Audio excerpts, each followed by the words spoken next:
DCM ನಮ್ಮ DKC ಅವರಿಗೆ ಭೇಟಿಯಾಗಿ ನಮ್ಮ ವಿಷ್ಣುವರ್ಧನ್ ಅವರಿಗೆ ಕರ್ನಾಟಕದ ಪ್ರಶಸ್ತಿ ಕೊಡಬೇಕು ಅಂತೇಳಿ ಬೇಡ್ಕೊಂಡಿದ್ದಾರೆ, ಕೇಳಿದ್ದಾರೆ, ಒತ್ತಡ ಮಾಡಿದ್ದಾರೆ. ಮಾಡಬೇಕಾಗಿರ್ಬೋದು, ಶ್ರುತಿ ಆಗಿರ್ಬೋದು, ಜಯಮಾಲ ಅವರಾಗಿರ್ಬೋದು, ಎಲ್ಲರೂ ಒತ್ತಡ ತಂದಿದ್ದಾರೆ, ಮಾಡಿರಿಪ್ಪ ನಮಗೆ. ಯಾಕಂದ್ರೆ ಈಗಾಗಲೇ ಅವ್ರಿಗೆ ಅಪಮಾನ ಮಾಡಿದ್ರಿ ನೀವು, ಅವರಿಗೆ ನಿಗದಿತ ಆದಂಥ ಸಮಾಧಿಯನ್ನು ಕೆಡವಿಸಿದ್ರಿ ಯಾರ್ದೋ ಜಗಳಕ್ಕಾಗಿ. ಅದು ನಿಮ್ಮದು ಅಂಡರ್ದಲ್ಲೇ ಇದೆ, ಸರ್ಕಾರ ಅಂಡರ್ದಲ್ಲೇ ಇದೆ. ಅದೇನೋ ಕೊಟ್ಟಿದ್ದೇನೋ ದಾಖಲೆ ಮಾಡಿ ಕದಲ ಮಾಡಿ ಅವ್ರದ್ದು ಸಮಾಜ ಕಿತ್ತಾಗಿಸಿದ್ರಿ.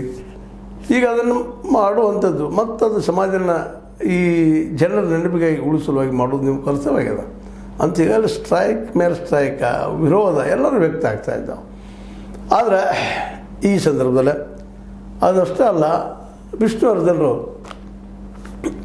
ಏನು ಅವರ ಸ್ಮಶಾನದಿತ್ತು ಜಾಗ, ಈಗ ಅದೇ ಜಾಗದಲ್ಲಿನ ಅವ್ರಿಗೆ ಸಮಾಧಿ ಮತ್ತೆ ಮಾಡಬೇಕು ಅಂತ ಒಂದು ಕೂಗಿರ್ತದೆ.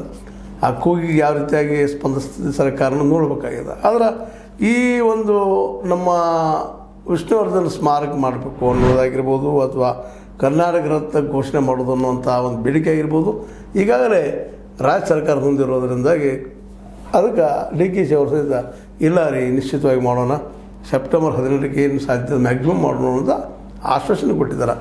ಕ್ಯಾಬಿನೆಟ್ದಾಗ ಇಡ್ತೀವಿ, ಅದು ಪಾಸ್ ಮಾಡ್ಕೋತೀವಿ ಅಂತ ಮಾತು ಹೇಳಿದ್ದಾರೆ. ಹೀಗಾಗಿ ಜನಕ್ಕೆ ಭರವಸೆ ಮೂಡೋದು. ಯಾಕಂದರೆ ವಿಷ್ಣುವರ್ಧನ್ ಪ್ರಿಯರು ಆಲ್ ಓವರ್ ಕರ್ನಾಟಕದ ಎಲ್ಲ ಜಿಲ್ಲೆಗಳಲ್ಲೂ ಇದ್ದಾರೆ. ವಿಷ್ಣುವರ್ಧನ್ ಅವರ ಹೀರೋ ಅವರ ಸಿಪ್ಪಂಗಿರಿ ತಾಲೂಕು ಮಟ್ಟದಲ್ಲೂ ಅದ, ಹೋಬಳಿ ಮಟ್ಟದಲ್ಲೂ ಅವರ ಹೆಸರು ಪ್ರಚಲಿತದ, ಪ್ರಸಿದ್ಧ ಅದ.